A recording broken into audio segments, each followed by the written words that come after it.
എന്നാ വായും വിളിച്ചിരിക്കുന്നു? വായ ഉള്ളോണ്ട്. അല്ല, പറവൂർക്കുള്ള ബസ് പോരും. പോരും. ബ്രോയുടെ വീട് എവിടെയാ? എന്റെ വീട് അവിടെ. ബ്രോന്റെ വീട് എവിടെ? എന്റെ ബ്രോ, നമുക്ക് ചായ കുടിച്ചാലോ? അയ്യോ, ഞാൻ ചെറുതായിട്ടൊരു ചായ കുടിച്ചിരുന്നു. കൊള്ളാം. നമ്മളെ ഒന്നും വിളിക്കില്ല കേട്ടോ, നമ്മളെ ഒന്നും വിളിക്കല്ലേ. ഓല്ലേ, ഒരു 10 രൂപയുടെ കേസല്ലേ ഉള്ളൂ. സെറ്റാക്കാന്ന്. നീരി എനിക്ക് മേടിച്ചിടാന്ന്. എന്നാ എനിക്ക് ചായ വേണ്ട. ആന്തി, ഞാൻ വരുന്ന വഴിക്ക് കുഴിമന്തി കഴിച്ചു. നീ കുഴിമന്തി ഉണച്ചാ? എന്നിട്ടാണോടാ നീ എന്നോട് ഇത്രയും വർത്താനം പറഞ്ഞത്? നീ എന്നോട് നീ കാണിക്കുന്ന വിചാരിച്ചിട്ടാണോ? അല്ല ബ്രോ, ക്ഷമിക്കൂ ബ്രോ. വേണ്ട, നീ ഒന്നും പറയണ്ട. നീ ആയിട്ടുള്ള ഒരു പരിപാടിയില്ല. എന്റെ വീടിന്റെ ഏരിയ പോലും നിന്നെ കണ്ടെടുത്തു. മനസ്സിലായാ? അല്ല, ബ്രോയുടെ വീട് എവിടെയാന്ന് പറഞ്ഞേ? എന്റെ വീട് മറ്റാ ജോൺസൺ മാഷിന്റെ വീടിന്റെ തൊട്ടപ്പുറത്ത്. അവിടെ 4ാമത്തെ വീട്. അത് തന്നെ. ഇപ്പൊ വീട് മനസ്സിലായല്ലോ. ഇനി ആ ഏരിയയിൽ കാണരുത്. നിന്നെ ഞാൻ ബ്ലോക്ക് ചെയ്യണം.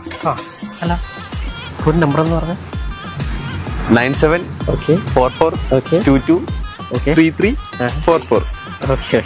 ഓന്റെ പേരെങ്ങനെയായിരുന്നു? നിഖിൽ. അതെ, എന്റെ പേര് Deepak. Nice meeting you too. Block. തീർന്നടാ, നീ തീർന്ന് നോയിക്കോ.